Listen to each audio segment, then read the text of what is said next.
ભારતીય સંસ્કૃતિનું મુખ્ય ધ્યેય ખાલી જગ્યા. ઓપ્શન એ માત્ર ભૌતિકવાદી દ્રષ્ટિબિંદુ દર્શાવનારું હતું. ઓપ્શન બી માત્ર આદર્શગામી હતું. ઓપ્શન સી માત્ર કલા કારીગરીમાં શિખરો સર કરવાનું હતું કે ધર્મ અર્થ કામ અને મોક્ષ હતું. કેવું હતું ભારતીય સંસ્કૃતિનું મુખ્ય ધ્યેય? તો આપણો જવાબ રહેશે ઓપ્શન ડી, ધર્મ અર્થ કામ અને મોક્ષ હતું ભારતીય સંસ્કૃતિનું મુખ્ય ધ્યેય. જોઈએ નેક્સ્ટ પ્રશ્ન. ભારત શાંતિ અને સહિષ્ણુતાને વરેલો દેશ છે. તેનું જીવંત દ્રષ્ટાંત કયું છે? સાંપ્રદાયિકતા અને સભ્યતા. ઓપ્શન બી હડપ્પીય સંસ્કૃતિ. ઓપ્શન સી વસુદેવ કુટુંબકમ. ઓપ્શન ડી સતચિત આનંદ. તો જવાબ છે ઓપ્શન બી હડપ્પીય સંસ્કૃતિ. ભારત શાંતિ અને સહિષ્ણુતાને વરેલો દેશ છે. તેનું જીવંત દ્રષ્ટાંત છે હડપ્પીય સંસ્કૃતિ. જોઈએ નેક્સ્ટ પ્રશ્ન. ભારતીય સંસ્કૃતિના વિશિષ્ટ લક્ષણોમાં નીચેના પૈકી એક લક્ષણ નથી. કયું? તો કે વિવિધતામાં એકતા, આધ્યાત્મિકતા, સહિષ્ણુતા કે સાંપ્રદાયિકતા. કયું લક્ષણ નથી? તો જવાબ છે ઓપ્શન ડી સાંપ્રદાયિકતા લક્ષણ નથી. ભારતીય સંસ્કૃતિના વિશિષ્ટ લક્ષણોમાં સાંપ્રદાયિકતા લક્ષણ નથી. જોઈએ નેક્સ્ટ પ્રશ્ન. ભારતની પ્રજાએ કોના પ્રત્યે સમરસ ભાવ કેળવ્યો છે? પશુઓ પ્રત્યે, વનસ્પતિ પ્રત્યે, સર્વજીવો પ્રત્યે કે વિજ્ઞાન પ્રત્યે? કોના પ્રત્યે સમરસ ભાવ કેળવ્યો છે? તો આપણો જવાબ રહેશે ઓપ્શન સી સર્વજીવો પ્રત્યે. ભારતની પ્રજાએ સર્વજીવો પ્રત્યે સમરસ ભાવ કેળવ્યો છે. જોઈએ નેક્સ્ટ પ્રશ્ન. ભારતનો પ્રાકૃતિક અને સાંસ્કૃતિક વારસો સમૃદ્ધ છે કારણ કે ખાલી જગ્યા. ઓપ્શન એ ભારત વૈવિધ્યપૂર્ણ ખંડ છે. ઓપ્શન બી ભારત ઉપખંડ જેટલો વિશાળ દેશ છે. ઓપ્શન સી ભારત અતિ પ્રાચીન દેશ છે. ઓપ્શન ડી ભારતની સંસ્કૃતિ સૌથી પ્રાચીન સંસ્કૃતિ છે. તો મિત્રો આપણો જવાબ રહેશે ઓપ્શન બી ભારત ઉપખંડ જેટલો વિશાળ દેશ છે. ભારતનો પ્રાકૃતિક અને સાંસ્કૃતિક વારસો સમૃદ્ધ છે કારણ કે ભારત ઉપખંડ જેટલો વિશાળ દેશ છે. જોઈએ નેક્સ્ટ પ્રશ્ન. કયો પર્વત સદીઓથી ભારતની પ્રજાના વારસાનો એક ભાગ છે? ગિરનાર, વિંધ્યાચલ, હિમાલય કે કાર્ડેમોમ? કયો પર્વત? તો જવાબ છે ઓપ્શન સી હિમાલય. હિમાલય પર્વત સદીઓથી ભારતની પ્રજાના વારસાનો એક ભાગ છે. જોઈએ નેક્સ્ટ. આધ્યાત્મિકતા અને ભૌતિકવાદનો સંગમ એ ખાલી જગ્યા. ઓપ્શન એ ભારતીય સંસ્કૃતિનું ધ્યેય છે.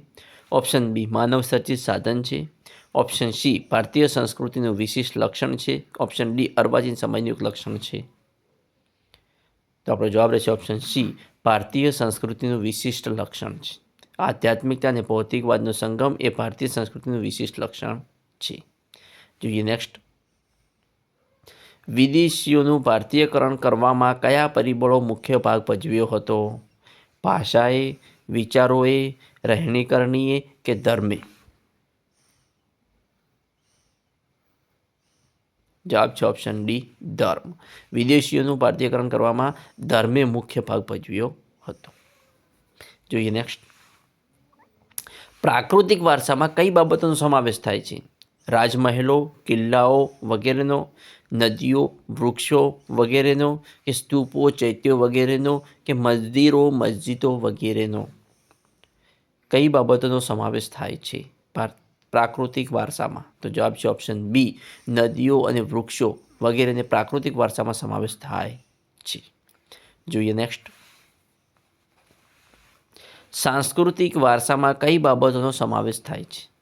તળાવો, સરોવરો વગેરે, પહાડો, સાગરો વગેરે, જંગલો, ઋતુઓ વગેરે કે ઇમારતો, શિલાલેખો વગેરે?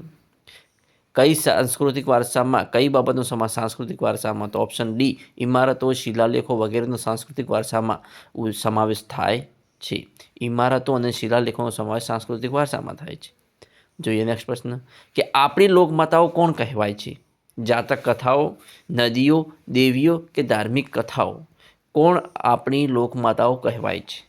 તો જવાબ છે ઓપ્શન બી નદીઓ. તો નદીઓ ભારતની લોકમાતાઓ કહેવાય છે. જોઈએ નેક્સ્ટ. કે ભારતીય સંસ્કૃતિમાં ખાલી જગ્યા.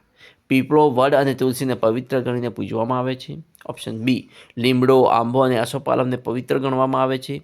ઓપ્શન સી મહુડો, ખીજડો અને ખજૂરીને પવિત્ર ગણવામાં આવે છે. ઓપ્શન ડી ઉપરના વૃક્ષો પૈકી એક પણ વૃક્ષ પવિત્ર ગણાતું નથી.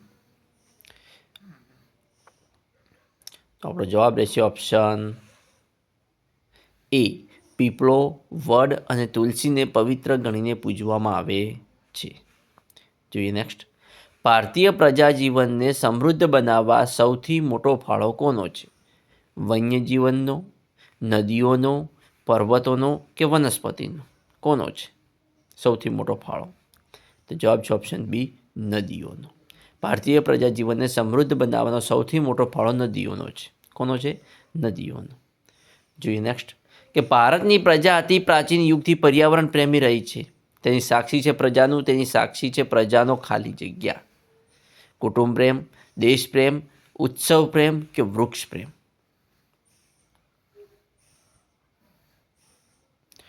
તો આપણો જવાબ રહેશે ઓપ્શન ડી, વૃક્ષ પ્રેમ.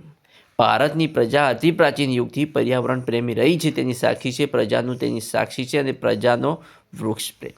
શું સાક્ષી છે? પ્રજાનો વૃક્ષ પ્રેમ. નેક્સ્ટ. કે દ્રવિડો ભારત આવીને વસ્યા તે પહેલાં કેટલી ભિન્ન પ્રજા ભારતમાં રહેતી હતી? 4, 5, 6 કે 3? કેટલી? જવાબ છે option C, 6.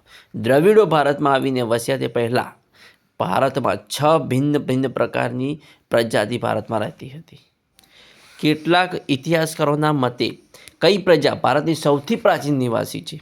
Negrito, Dravida, Australoid કે ઓર્મેનોઇડ? કઈ પ્રજા ભારતની સૌથી પ્રાચીન નિવાસી છે? જવાબ છે ઓપ્શન એ, નેગ્રીટો પ્રજા ભારતની સૌથી પ્રાચીન નિવાસી પ્રજા છે ઇતિહાસકારોના મતે. જોઈએ નેક્સ્ટ પ્રશ્ન. કે ભારતની સંસ્કૃતિ કઈ નદીના કિનારે પાંગરી હતી? સિંધુ અને બિયાસના, ગંગા અને સરસ્વતીના, ગંગા અને યમુનાના કે સિંધુ અને રાવીના?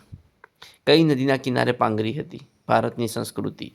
તો જવાબ છે ઓપ્શન ડી, સિંધુ અને રાવી નદીના કિનારે ભારતની સંસ્કૃતિ પાંગરી હતી. જોઈએ નેક્સ્ટ પ્રશ્ન.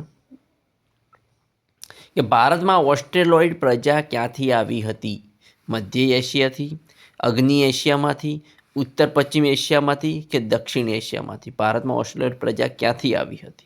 તો જવાબ છે ઓપ્શન બી, અગ્નિ એશિયામાંથી ભારતમાં ઓસ્ટ્રેલોઇડ પ્રજા આવી હતી.